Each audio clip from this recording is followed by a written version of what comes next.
नमस्कार दोस्तों, maths by Pradeep sir YouTube channel पर मैं प्रदीप सहरावत एक बार फिर से आप सभी का हार्दिक स्वागत करता हूं। तो साथियों, जैसा कि हम वेक्टर की क्लास कर रहे थे, 3 क्लासेस ऑलरेडी वेक्टर की हम कर चुके हैं और उन 3 क्लासों के अंदर हमने वेक्टर का पूरा जो कंटेंट है वो सारा कर लिया है HSSC, जहां से सवाल पूछ सकता है। अब आज हम क्या कर रहे हैं, प्रीवियस ईयर पेपर में जो पूछे हुए वेक्टर के सवाल हैं एक बार वो कर लेते हैं, ताकि आप लोगों को ये पता चल जाएगा कि जो हमने अभी तक क्लास की है, 3 क्लास हमने की है, मेरे ख्याल से 1.5-2 घंटे की क्लास हुई है, वो उन क्लासों में जो हमने किया है क्या वो HSSC पेपर में भी पूछता है या फिर खाली हम ऐसे ही लगे पड़े हैं। तो एक बार पेपर जो सवाल हैं पेपर में पूछे हुए प्रीवियस ईयर पेपर में, उनसे पता चल जाएगा कि भाई क्या पेपर में आया है और क्या हमने अभी तक किया है। वो सारी चीज़ें यहाँ पर देख लेंगे। क्लास की जो PDF है वो आपको maths by Pradeep sir YouTube Telegram से मिल जाएगी, वहाँ से डाउनलोड कर लेना। और बहुत सारे बच्चों के मेरे पास कमेंट इसी बात को लेकर आते रहते हैं, मैसेज आते रहते हैं कि सर PDF नहीं मिल रही है, टेलीग्राम ग्रुप में PDF नहीं मिल रही है। तो भाई सीधी सीधी बात है, एक तो टेलीग्राम ग्रुप का जो लिंक है वो आपको डिस्क्रिप्शन में डाला हुआ है और जो कमेंट बॉक्स वहाँ पर पिन किया हुआ है, वहाँ से आप लिंक को ओपन कर सकते हो, maths by Pradeep sir search कर सकते हो। आपकी स्क्रीन के ऊपर चल रहा है, ऊपर बिल्कुल साफ वो लोगो आएगा। जब वहाँ पर सर्च में टेलीग्राम पर डालोगे मैथ्स बाय प्रदीप सर, तो ये वाली इमेज आएगी, इस इमेज पे आपको ग्रुप ज्वाइन करना है। दूसरी बात, वहाँ से PDF कैसे डाउनलोड करनी है, फाइल्स का जो ऑप्शन आता है उसके अंदर फाइल्स का ऑप्शन होता है, वहाँ पर फाइल्स में जाओगे तो लगातार सारी PDF अभी तक जितने भी क्लास करवाई है सारी की सारी मिलेंगी। बार बार मैसेज करते हैं कि सर PDF नहीं मिल रही, पहले ढूंढोगे तभी तो PDF मिलेगी, जब ढूंढोगे ही नहीं तो PDF कहाँ से मिलेगी भाई। मतलब तुम लोगों को एक आदत बन चुकी है, भी पका पकाया चाहिए हमें, तो पका पकाया कोई नहीं देगा भाई, हाथ से पकाओगे तो ही पेट में जाएगा। अब फिर पका पकाया का क्या मतलब, फिर तो खाया खुया ही मिल जाए तुम लोगों को, उससे बेटर क्या हो सकता है। तो थोड़ा सा अपनी तरफ से एफर्ट करने की कोशिश किया करो। अगर इस तरह से चीज़ें नहीं मिलती, अब मेरे पास इतना टाइम नहीं होता है, कई बार फिर बच्चों की शिकायत आती है सर आप तो रिप्लाई नहीं करते हो। भाई रिप्लाई कहाँ से करूँगा, जब मेरे पास इतना टाइम होगा मैं तभी तो रिप्लाई करूँगा। जो चीज़ें मैंने बोल दिया कि भाई टेलीग्राम ग्रुप पर अवेलेबल है, वो आप ढूंढो, वहाँ से वहाँ पर मिल जाएंगी, उसमें दिक्कत क्या है। अगर मैंने वहाँ पर नहीं डाल ली है PDF तो फिर आप मेरे को बोलो। और भाई इस 3 क्लास वेक्टर की हुई हैं और एक ये क्लास, चारों क्लासों को मिलाकर एक जो मास्टर PDF बनेगी इस टॉपिक की, वो PDF आज आपको टेलीग्राम पर मिल जाएगी। मेरे ख्याल से अपलोड कर दी गई है, आप वहाँ से डाउनलोड कर सकते हो इस क्लास के साथ ही, और उसका लिंक भी आपको दे दिया गया है। साथ ही आप प्रदीप सहरावत मैथ्स इंस्टाग्राम पर मुझे ज्वाइन कर सकते हो, फॉलो कर सकते हो, वहाँ पर आप अपने सवाल जवाब मुझसे जितना चाहो कर सकते हो। अब आगे हम टॉपिक की तरफ बढ़ते हैं, अपने टॉपिक की तरफ। तो टॉपिक से सवाल देखते हैं भाई। सबसे पहले ये जो सवाल हैं ये सारे के सारे अभी कलर का जो एग्जाम होता है HSSC का, उसमें पूछे गए थे। इन सवालों से ही हमें पता चल जाएगा कि भाई कंटेंट जो एग्जामिनर पूछता है और जो हमने पढ़ा है उन दोनों में क्या डिफरेंस है, क्या हमने सही कंटेंट पढ़ा है या हमने गलत कंटेंट पढ़ा है। अब वो तुम लोग डिसाइड कर लेना। तो सवाल देखो, वेक्टर यहाँ पर दिया हुआ है 10i - 10k माइनस 10k, इस तरह से कैप लगी हुई है, मीटर पर सेकंड, इसको उसने ब्रैकेट के अंदर ले लिया है। मीटर पर सेकंड इसका मीनिंग होता है भाई का परिमाण क्या होगा, हमें यहाँ पर मैग्नीट्यूड निकालना है। क्या निकालना है प्यारे बच्चों, मैग्नीट्यूड। अब इतने दिन से हम सवाल कर रहे हैं, वेक्टर का टॉपिक इतने दिन से हमने शुरू किया है, तो क्या हमने मैग्नीट्यूड निकालना नहीं सीखा है। हर क्लास के अंदर मैंने मैग्नीट्यूड बताया कि मैग्नीट्यूड कैसे निकालना होता है। तो यहाँ पर एक बार देख लेते हैं भी मैग्नीट्यूड कैसे निकालेंगे। तो मैग्नीट्यूड निकालने का हमारा सीधा सीधा फार्मूला क्या होता है, जो इनके कोफिशिएंट होते हैं अंडर द रूट इनके, जिस तरह से मैंने मान लिया ये कि एक ए वेक्टर है, ये एक ए वेक्टर है, इसको भूल जाओ, ये मीटर पर सेकंड क्या दिया हुआ है, ये एक यूनिट दी हुई है, बाद में यही यूनिट हम लगा देंगे बस, और कुछ नहीं है। ये वेक्टर दिया हुआ है एक सीधी सीधी फॉर्म में, ए वेक्टर का मैग्नीट्यूड हमें निकालना है। तो ए वेक्टर का मैग्नीट्यूड हमने किस तरह से निकाला था, बस ये चीजें तुम लोगों को ऑब्जर्व करनी आनी चाहिए भी एग्जामिनर क्या पूछना चाह रहा है, वो क्या दे रखा है उसने। बस जब ये चीजें तुम्हारे अगर ऑब्जर्वेशन के अंदर आ गई तो सवाल सेकंडों में चुटकियों में सोल्व हो जाएगा। अगर ये ऑब्जर्वेशन में नहीं आई तो फिर वही बात रहेगी, फिर से दोबारा पढ़ के जाना पड़ेगा, फिर अगले एग्जाम की तैयारी करो बस। तो यहाँ पर हमने इसके कोफिशिएंट का स्क्वायर 10 का स्क्वायर प्लस इसके कोफिशिएंट का स्क्वायर माइनस 10 का स्क्वायर। अगर यहाँ पर जे भी होता तो उसका कोफिशिएंट, अब जे का तो 0 है, जे तो है ही नहीं है, तो उसके यहाँ पर हमें जरूरत ही नहीं पड़ेगी। तो यहाँ पर क्या हो गया 100 + 100 अंडर द रूट 200 हो गया है मेरा, 100 + 100। तो इसको मैं लिख सकता हूं 10√2। बोलो हाँ, क्या लिख सकते हैं भाई इसको, 10√2। अब ऑप्शंस की तरफ जाते हैं। तो ऑप्शन में क्या दिया हुआ है, ऑप्शन में कहीं पर भी 10√2 नहीं दिया हुआ है। ऑप्शन में कहीं पर भी क्या नहीं दिया भाई, tan√2 नहीं दिया। आप बच्चे यहीं पे घबरा जाएंगे कि tan√2 तो दिया नहीं, अभी सवाल का आंसर कैसे निकाले। तो भाई आंसर निकालने में बड़ी बात क्या है, उसने क्या किया है, उसने इस √2 को भी सोल्व कर दिया है। अब हमारा √2 का जो स्क्वायर अंडर रूट होता है वो क्या होता है 1.414 ये होता है हमारा। तो इसको 10 से गुणा कर दो, गुणा 10, क्योंकि √2 को वहां से 10 से गुणा किया गया तो 0.1 और सरक जाएगी 14.14 ये हो जाएगा हमारा, और मीटर पर सेकंड यहाँ पर लगा दो। ऑप्शन देखो यहाँ पर 14.1 दिया हुआ है तो ये 4 यूज नहीं किया उसने। डी ऑप्शन आंसर है इस सवाल का। बताओ इस सवाल में क्या दिक्कत थी। इस तरह के सवाल पेपर में आए हैं। अब ये बताओ, क्या तुम्हें कमेंट करके मुझे हर एक बच्चा ये बात जरूर बताए कि क्या भाई ये सवाल इस तरह के सवाल हमने टॉपिक के अंदर किए हैं या नहीं किए हैं। अब थोड़ा सा तो अब थोड़ा सा तो तुम लोगों को अपना भी तो बेजा लगाना पड़ेगा। अगर इस बेजे का यूज नहीं करोगे तो इसमें जंग लग जाएगा, और इसमें जंग लग गया तो फिर इसका कोई फायदा नहीं है, फिर पढ़ के क्या करोगे भाई, हैं। तो इन चीज़ों को ऑब्जर्व करने की कोशिश करो। यहाँ पर tan√2 दिया है तो उसको हम थोड़ा सा और एक्सपेंड कर सकते हैं, यहाँ पर √2 की वैल्यू पुट करके और आंसर निकाल सकते हैं। इस तरह से पेपर में सवाल आया था। बच्चे पता नहीं सर वो तो MSc का मैथ पूछ रहा है, वो तो BSc का मैथ पूछ रहा है, वो तो पता नहीं कौन सी ऑक्सफोर्ड यूनिवर्सिटी का मैथ पूछ रहा है, वेक्टर का वहाँ से सवाल आया हुआ है। तो भाई इतना डरने वाली बात नहीं है। अब अगले सवाल की तरफ बढ़ते हैं। अगला सवाल देखो,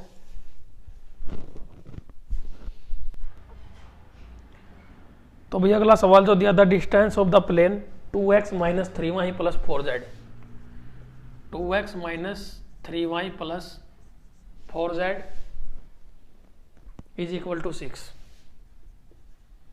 आगे क्या दिया है, फ्रॉम द ओरिजिन इज। तो हमें यहाँ पर डिस्टेंस निकालनी है ओरिजिन से, इसकी क्या है। देखो मैंने एक बात तुमको स्टार्टिंग में ही बता दी थी जब हमने वेक्टर का टॉपिक स्टार्ट किया था कि वेक्टर और कोऑर्डिनेट ज्योमेट्री ये दोनों एक जैसे टॉपिक है, मिलते जुलते इनके कॉन्सेप्ट है, मिलते जुलते इनके फार्मूला है, और वो चीज़ तुम लोगों ने समझी नहीं होगी, सुनी नहीं होगी, क्योंकि तुम्हारे पास इतना टाइम होता नहीं है। अब दूसरी बात मैं करता हूँ, यहाँ पर ये जो सवाल है इसको हम दोनों तरीकों से सोल्व कर सकते हैं। कोऑर्डिनेट ज्योमेट्री से भी कर सकते हैं और वेक्टर से भी कर सकते हैं, जैसा तुम्हारे दिमाग में आ जाए। जब पेपर में बैठे हो ये सवाल दिख जाए, किसी भी तरीके से कर लेना, आंसर एक ही आएगा। तो मैंने ये कहा था भाई कोऑर्डिनेट ज्योमेट्री और वेक्टर का टॉपिक ये दोनों बहन भाई की तरह है, वो छोटा है ये बड़ा है, इस तरह से दोनों आपस में, दोनों में बहुत सारी चीज़ें सिमिलियर हैं, एक जैसी हैं, वो दोनों के सवाल मिलते जुलते हो सकते हैं, कुछ भी हो सकता है। तो इन चीज़ों को जरूर समझा करो। और दूसरी बात मैंने कहा था अभी पीछे वाली क्लास में, उससे पहले वाली क्लास में मैंने बोला था कि भाई तुम लोग नोट्स नहीं बनाते हो। अब कुछ बच्चों ने मेरे पास नोट्स भेज दिए, अगली क्लास में मैंने बोल दिया कि भाई 15-20 बच्चों ने मुझे भेजे हैं और भी भेजना। अब क्या हुआ, किसी एक ने भी नहीं भेजे। मतलब इस चीज़ का क्या हुआ भाई, इतने सारे बच्चे वीडियो देखते हैं, कमेंट करते हैं, हर काम करते हैं, नोट्स नहीं बनाते हो। मैंने ये नहीं कहा है कि नोट्स बनाने के लिए तुम अच्छे अच्छे सुनहरे अक्षरों में कलरफुल मार्कर यूज करो, कलरफुल पेन यूज करो, स्पार्कल वाला पेन यूज करो, ये करो। मैंने ये नहीं कहा कि तुम ये चीजें यूज करो वहां पर, नहीं। मैं सिर्फ ये कह रहा हूँ कि उसको लिखो जो तुम्हारी, जिस तरह से भी तुम लिख सकते हो, चाहे तुम्हारी लिखाई कितनी भी अच्छी हो, कितनी भी बुरी हो, कैसी भी हो। मतलब हर किसी को लगता है कि मेरी लिखाई अच्छी नहीं है तो मैं वहां पर क्या भेजूंगा। मैंने सिर्फ एक ही बात कही है कि मुझे सिर्फ वो चीज भेज देना जिससे मुझे ये लग जाए कि हाँ तुम लोगों ने इन चीजों को नोट डाउन कर लिया है। अब वो किसी भी लिखाई में किया हो, चाहे एक सादे पेन से किया हो, चाहे वो एक A4 साइज पेपर पे जिसपे लाइन नहीं होती है उसके ऊपर किया हो, कैसे भी किया हो, मतलब मुझे ये पता चल जाए कि हाँ भाई तुमने नोट किया है। अगर तुमने वो चीज नोट किया तो तुम्हारा टाइम बचेगा, ये क्लास दोबारा देखने की जरूरत नहीं पड़ेगी। अगर नोट नहीं किया है, चाहे 1000 बार क्लास देख लेना, सवाल नहीं समझ में आएंगे, सवाल ऐसे ही पड़े रहेंगे बार बार। फिर से कह रहा हूँ, सवाल ऐसे ही पड़े रह जाएंगे। नोट कर लेना हर चीज, PDF को सोल्व करके PDF का सॉल्यूशन भेज दो, बस वो भी मोर देन इनफ है। लेकिन उसको सोल्व करो ना, उसके जो सॉल्यूशन बनते हैं वो एक पेज पे अलग जगह पे एक कॉपी में उतार लिया करो, ताकि वो कभी जरूरत पड़े इन फ्यूचर तो वहां से मिल जाए साथ के साथ। बाकी तुम्हारी मर्जी है, जैसा तुमको अच्छा लगता है वैसा करना। तो अब इस सवाल में करना क्या है, हमें इस सवाल में हमें डिस्टेंस निकालनी है। डिस्टेंस का मतलब क्या होगा हमारा, डिस्टेंस का मतलब हमारा वही बात होगी, ये मैग्नीट्यूड वाली बात आ गई यहाँ पर। हम मैग्नीट्यूड मतलब इसका क्या करना, हम एक यूनिट वेक्टर की फॉर्म में लिखेंगे इसको। यूनिट वेक्टर क्या होता है हमारा, जिस तरह से मैं मान लेता हूँ इसको A वेक्टर दिया हुआ है, ये मुझे क्या दिया हुआ भाई, A वेक्टर दिया हुआ है। A वेक्टर दिया हुआ है, ये पूरा वेक्टर इसके इक्वल दे दिया। जब पूरी इक्वेशन है इसकी वैल्यू मुझे 6 दे दी, कोई बात नहीं। अब यूनिट वेक्टर मान लीजिए, A वेक्टर का यूनिट वेक्टर निकालना था तो क्या कर रहे थे हम, A vector divide by A vector का मैग्नीट्यूड, बस इतना करना था इस सवाल के अंदर। अगर कोऑर्डिनेट ज्योमेट्री के तरीके से करना था तो फिर दूसरा फार्मूला इसमें यूज होता था, इसमें पूरा वेक्टर के साथ यहाँ पर मोड़ लगा देते और सवाल हमारा हो जाता। तो यहाँ पर करना क्या है, अब ये पूरा क्या है हमारा 6 के इक्वल है, तो डिवाइड बाय इसका A वेक्टर का मैग्नीट्यूड निकालो। मैग्नीट्यूड ऑफ ए वेक्टर किस तरह से निकाला था हमने, अंडर द रूट इसका स्क्वायर प्लस इसका स्क्वायर प्लस इसका स्क्वायर। तो 2 का स्क्वायर कितना हो जाएगा भाई 4, 3 का स्क्वायर 9 और 4 का स्क्वायर 16। तीनों को ऐड करो, 9 और 4 13 और 16 कितना हो जाएगा अंडर द रूट 29, रूट 29। ये हमारा क्या आ जाएगा इस सवाल का सीधा सीधा आंसर आ जाएगा। अब दूसरी बात मैं बताता हूँ कोऑर्डिनेट ज्योमेट्री के अकॉर्डिंग इस सवाल को कैसे करना था।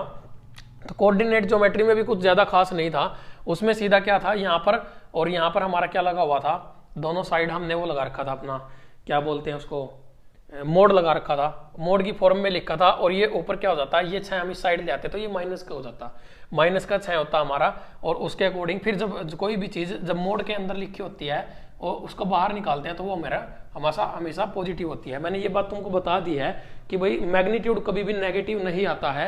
उसी तरह से हमारा क्या था मोड के अंदर मैग्नीट्यूड कभी भी नेगेटिव क्यों नहीं आता है, क्यों कभी नेगेटिव नहीं आता, क्योंकि ये मोड के अंदर लिखा हुआ है। और अगर ये नेगेटिव आ भी गया तो मोड के अंदर की जो वैल्यू होती है जब मोड हटाते हैं तो वो पॉजिटिव लेनी होती है हमें, बस सीधी सी बात ये होती है। ये बिल्कुल आसान सवाल था। अब इसका जो आंसर है भाई वो तुम्हारा है ए ऑप्शन आंसर है इस सवाल का। अब और सवाल देखते हैं, और सवाल क्या पूछा हुआ है। अब ये देखो कितना अच्छा सवाल, ध्यान से देखो इसमें क्या पूछा गया है। इस सवाल के अंदर दिया हुआ है a vector with magnitude 10 units. कोई वेक्टर है हमें दिया हुआ, उसकी जो मैग्नीट्यूड जो है उसकी कितना है भाई 10 यूनिट उसका मैग्नीट्यूड आ रहा है।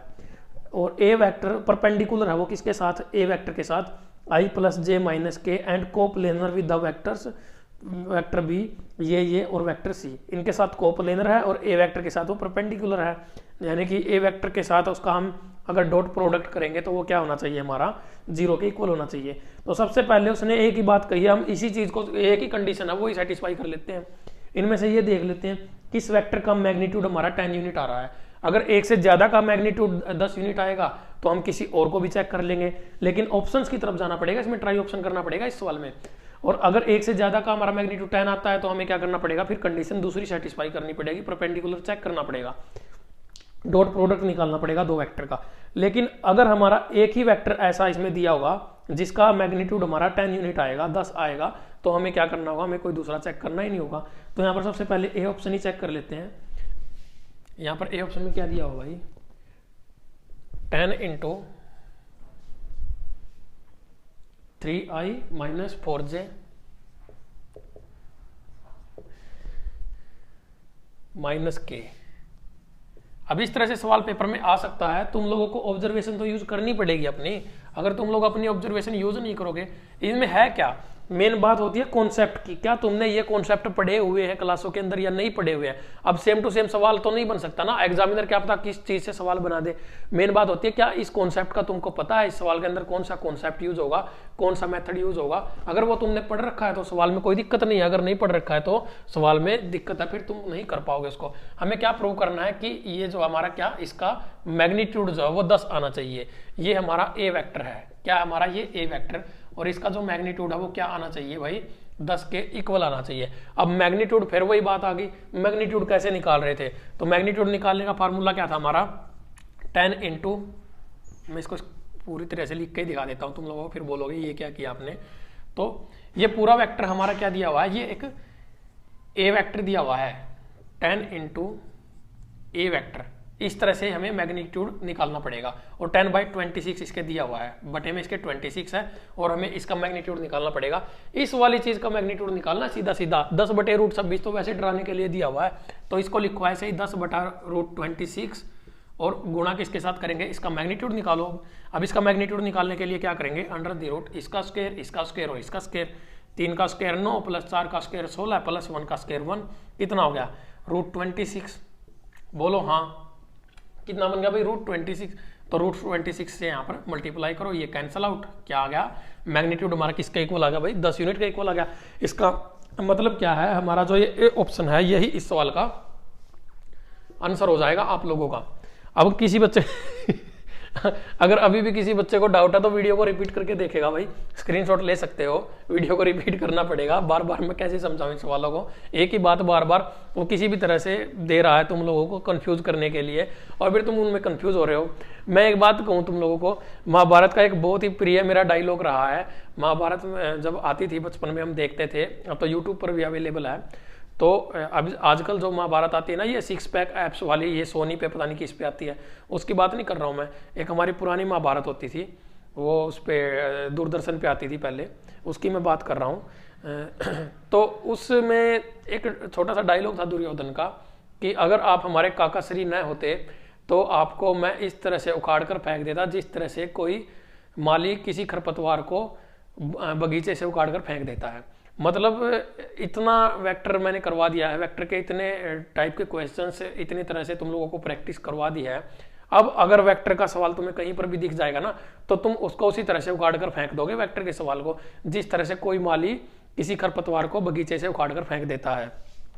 अब बाकी तुम्हारी मर्जी है क्या करोगे तुम। अब अगला सवाल देखो, ये भी सवाल हमारा मैच करेगा कोऑर्डिनेट ज्योमेट्री से। कॉन्सेप्ट एक ही होगा इन दोनों सवालों का, एक ही कॉन्सेप्ट के ऊपर काम करेगा। सवाल देखो समझो, कलर के पेपर में पूछे हुए सवाल हैं, हो सकता है कि दोबारा भी इसी तरह के सवाल रिपीट हो जाए। तो यहाँ पर कहा है एक्स एक्सिस के पैरेलल है, मूल से होकर गुजरने वाली ओरिजिन से x axis and passing through the origin. कोई लाइन है, हमें parallel to the x axis बतानी है। तो कोई लाइन एक्स एक्सिस के पैरेलल कब होगी, जब उसका एक्स में कुछ ना कुछ कोफिशिएंट अलग से दिया होगा, एक्स पर कोई ना कोई पॉइंट दिया होगा, और जब वो एक्स एक्सिस पर बात कर रहा है ना भाई, एक्स एक्सिस के पैरेलल है, parallel to the x axis, तो वाई और जेड हमेशा क्या होगा, इनके कोफिशिएंट हमेशा 0 होंगे। तो इस सवाल का सीधा सीधा आंसर तुम्हारा एक ही दिया हुआ है, जहां पर वाई और जेड जो है वो 0 दिए हुए हैं। ए ऑप्शन आंसर होगा इस सवाल का, क्योंकि यहाँ पर जो एक्स एक्सिस की बात करेगा तो एक्स एक्सिस में तो पॉइंट हो सकता है कुछ भी, उसके कुछ भी कोऑर्डिनेट्स दे सकता है, लेकिन y और z के जो कोऑर्डिनेट बनेंगे वो हमेशा 0 के इक्वल ही बनेंगे, उसमें कोई डिफरेंस नहीं आएगा। अब एक और सवाल है इसी तरह से, अब एंगल वाला सवाल आ गया। देखो एंगल वाला सवाल अगर मैंने नहीं करवाया है, और एक नहीं बहुत सारे, अगर एंगल वाला सवाल तुम लोगों को नहीं आता तो बस मैं तुम्हारा सर फोड़ दूंगा इस चीज को लेकर। तो अगर तुमने एंगल वाला सवाल भी गलत कर दिया तो अब तुम कहोगे सर ये तो वेक्टर के सवाल नहीं है। अरे ये वेक्टर के ही सवाल है, वेक्टर की फॉर्म में चेंज कर लो यार इनको, 2x + y + 3z, 2x + y + 3z। तुमको ऑब्जर्व करना पड़ेगा इन चीजों को। -x - 2y +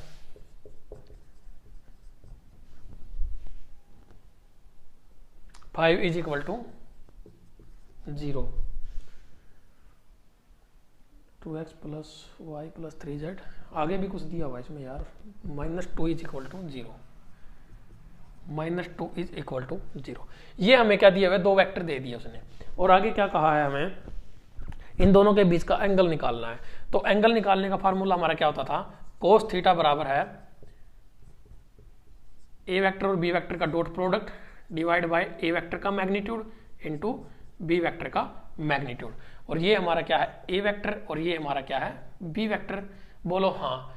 अब समझदारी की बात तो यहीं पे है कि सवाल तो हमारा यहीं पे हो चुका है, लेकिन कुछ बच्चे क्या करेंगे, आगे जाना पड़ेगा उनको, थोड़ा सा सोल्व करेंगे तो भी बात वही रहेगी। उसने यही बोल दिया ये वेक्टर क्या है, ये 0 के इक्वल है, ये 0 के इक्वल है। अब यहाँ पर इनका अगर ये ए वेक्टर और बी वेक्टर हमारे पास 0 दिए हुए हैं, ए वेक्टर और बी वेक्टर हमारे पास 0 के इक्वल दिए हैं, तो इनका मैग्नीट्यूड हमेशा कितना हो जाएगा, 0 होगा। और 0 को हम एक्स वाई जेड किसी भी कोई भी 1 2 3 कोई भी टर्म उसके नीचे दी हो, उससे अगर मल्टीप्लाई करूंगा मैं, उसे डिवाइड करूं या मल्टीप्लाई करूं, तो आंसर हमारा क्या होता है, 0।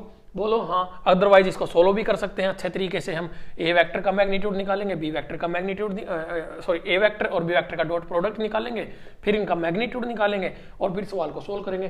पूरे तरीके से तुम लोग सोल्व करोगे। अब मैं छोटे तरीके से करके दिखा देता हूँ। यहाँ पर क्या दिया हुआ है, इसको मैं मान के चलूंगा आई, इसको जे और इसको के। यहाँ पर ये आई, ये जे, और यहाँ पर के जो है वो नहीं दिया है, के यहाँ पर नहीं दिया है, तो के यहाँ पर 0 लेना पड़ेगा। ठीक है, के यहाँ पर नहीं दिया है तो k का जो कोफिशिएंट है वो 0 लेना पड़ेगा। अगर कोफिशिएंट 0 है तो इसका मतलब क्या है, यहाँ पर 0 है। तो अब यहाँ पर सीधी सीधी बात यह आएगी, कोस थीटा हमारा किसके इक्वल आ गया भाई, 0 के इक्वल आ गया। और कोस थीटा हमारा 90 डिग्री पर 0 होता है। रेडियन में इसको लिखेंगे तो π/2, बिल्कुल सीधा आंसर। इस सवाल में और कुछ खास था ही नहीं, सिर्फ टाइम तुम लोगों का कंज्यूम करने के लिए ये सवाल बनाया गया था, अब ये सवाल अब भी समझ कह रहा है सर इतनी जल्दी क्यों मिटा दिया। और क्या था भाई इस सवाल में, स्क्रीनशॉट लेना है तो फिर वीडियो को रिपीट कर लो, थोड़ा सा पीछे से रिवाइंड कर लो, स्क्रीनशॉट हो जाएगा तुम्हारा। अब अगले सवाल की तरफ बढ़ते हैं। यहाँ पर दिया हुआ है the volume of A parallel, ये अच्छा सवाल आया है देखो, हुज वॉल्यूम निकालना में एक समानांतर चतुर्भुज का को terminal edges are the vectors. यहाँ पर वेक्टर दिए हुए हैं हमें, तो वेक्टर लिख लेते हैं हम। यहाँ पर क्या क्या दिए हैं, ए वेक्टर दिया है, एक बी वेक्टर दिया है, एक सी वेक्टर दिया है। तो यहाँ पर क्या क्या वेक्टर दिए हुए हैं तुम्हें, 2i + j - 3k, 2i + j - 3k। आगे क्या है, i + j + 2k, i + j + 2k। C vector i - 2j + 3k, i - 2j + 3k। बोलो हाँ। तो ये वेक्टर में दिया हुआ है, हमें क्या करना है भाई, इसका क्या निकालना है, इसका वॉल्यूम निकालना है, आयतन निकालना है। एक समानांतर चतुर्भुज पैरेललियोपॉइड के ये क्या दिए हुए हमें, 3 वेक्टर, 3 साइड्स के वेक्टर दिए हुए हैं। तो हम कुछ नहीं करना है, यहाँ पर डिटर्मिनेंट की फॉर्म लिखेंगे, उसको सॉल्व करेंगे और हमारा सीधा आंसर आएगा। क्या आएगा, सीधा आंसर। अब कुछ बच्चे कहेंगे सर इस तरह का सवाल आपने नहीं करवाया, मैंने एरिया वाले सवाल करवाए थे, याद करो। अब तीसरी सीट में मेरे ख्याल से करवाए थे, और पहले भी करवाए मैंने, क्रॉस प्रोडक्ट में भी और डॉट प्रोडक्ट में भी, दोनों में करवाए एरिया वाले सवाल। तो जिस तरह से हम एरिया निकाल रहे थे ना, उसी तरह से वॉल्यूम निकलेगा। वहां पर हमें हमारे पास 2 वेक्टर दिए होते थे, वहां पर सिर्फ 2 साइड दी होती थी, यहाँ पर 3 साइड दी हुई है।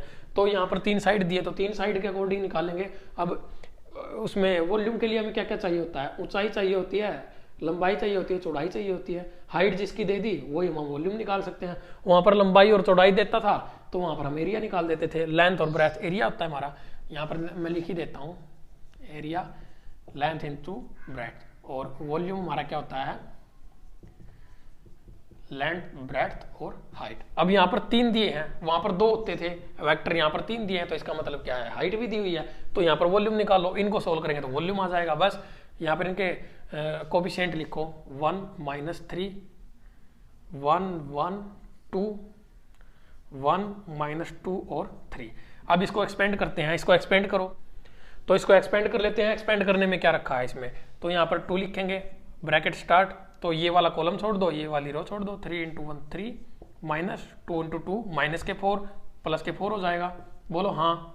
और यहाँ पर -1 ब्रैकेट, ये हमारा कॉलम और ये हमारी रो हमने छोड़ी, 3 × 1 3 -2 × 1 2 ब्रैकेट क्लोज, -3, क्योंकि ये यहाँ पर -3 है, वैसे तो प्लस का लेना था हमें, लेकिन यहाँ पर -3 है तो माइनस का चलेगा।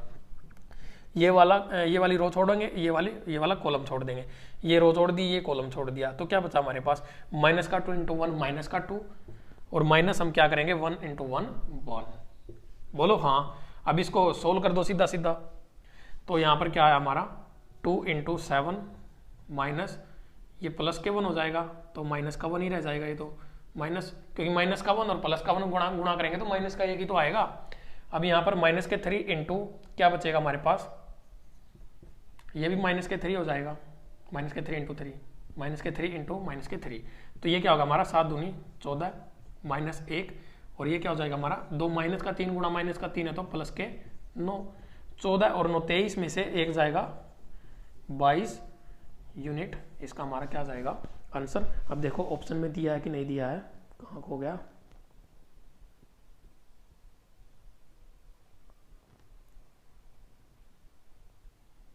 ये रहा, बी ऑप्शन हमारा इस सवाल का आंसर हो गया। बताओ इसमें क्या करना था, कुछ भी नहीं था। तो इस तरह का सवाल हालांकि हमने अपनी सीटों के अंदर नहीं किया था, इसीलिए मैंने स्पेशली इस सवाल को लिया है कि हो सकता है कि वॉल्यूम का क्वेश्चन भी आ जाए पेपर के अंदर, और वॉल्यूम का क्वेश्चन आ गया तो छोड़ना नहीं है। क्यों, हमने क्या किया था, हमारे पास पहले 2 वेक्टर दिए होते थे जब हम एरिया निकाल रहे थे, अब यहाँ पर 3 वेक्टर दे दिए हैं, क्योंकि हमें यहाँ पर वॉल्यूम निकालना है। मैंने कहा वॉल्यूम निकालने के लिए तो लंबाई, चौड़ाई और ऊंचाई तीनों चीजों की जरूरत पड़ेगी। अब तीनों चीजें हमारे पास हैं। यहाँ पर हम पहले i, j और k लिखते थे, फिर एक वेक्टर बनाते थे, इसका एक सिंगल वेक्टर की फॉर्म में लेकर आते थे इसको। लेकिन अब यहाँ पर ऐसा कुछ नहीं करना है, सीधा सीधा यहाँ से हमारा सवाल का आंसर निकल के आ जाएगा। इसको जैसे हम एक्सपेंड किया, हमारा आंसर, बोलो हाँ। भाई अभी भी कोई डाउट रह गया क्या? स्क्रीनशॉट ले लो, वीडियो को रिपीट करके देख लेना, सवाल समझ में आ जाएगा। वेक्टर का एक सिंगल सवाल भी नहीं बचेगा पेपर में। अब अगले सवाल की तरफ बढ़ लेते हैं।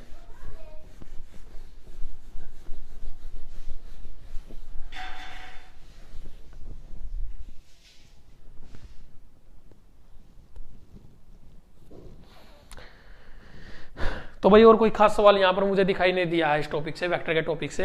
इतने ही सवाल यहाँ पर वेक्टर के हैं, पूछे गए हैं। हो सकता है कि एक आधा सवाल स्किप कर गया हो, लेकिन कोई बड़ी बात नहीं है। कॉन्सेप्ट, कंटेंट, मेथड यही रहेंगे सवालों को करने के, चाहे वो 1000 सवाल पूछ ले वेक्टर से, चाहे वो एक सवाल पूछे और चाहे वो एक भी सवाल ना पूछे। तो वेक्टर के टॉपिक से जितने सवाल हम हो सकते हैं, हमने जितने टाइप हो सकते हैं, जितने तरह के कंटेंट, हमने पूरा कंटेंट मैंने तुम लोगों को प्रोवाइड करवा दिया है, साथ के साथ सारी पीडीएफ, ये सभी की सभी क्लासेस आपको मिलेंगी। और इस तरह से हमारा आज वेक्टर का जो टॉपिक है वो कंप्लीट हो जाता है। अब हम इसके बाद अगले टॉपिक्स की तरफ बढ़ते हैं। और भाई एक और बात मैं कहूँगा, वेक्टर के जो HSSC NCERT का जो मैथ पूछती है, +1 +2 का मैथ जो पूछती है, उसके चक्कर में अपना अरिथमेटिक और एडवांस मैथ, उन दोनों को मत छोड़ देना। अरिथमेटिक जरूर करना है, एडवांस जरूर करना है। बहुत सारे लोग यूट्यूब पर करवा रहे हैं, धीरे धीरे मैं भी करवा दूंगा, लेकिन अभी मेरे पास इतना टाइम नहीं है। तो उनका बेसिक जरूर पता होना चाहिए, टाइम एंड वर्क, ये जितने भी टॉपिक है, परसेंटेज वगैरह, HCF LCM मैंने करवा रखा है क्योंकि वो बहुत ज़्यादा इंपॉर्टेंट है। अगर अरिथमेटिक का सवाल आ गया तो HCF LCM का सवाल आना ही आना है, लिखवा के ले लो मेरे से। तो इस तरह से हमारा आज ये वेक्टर का भी टॉपिक कंप्लीट हो गया। अब HSSC के हमारे कौन कौन से टॉपिक हो चुके हैं सारे देखो।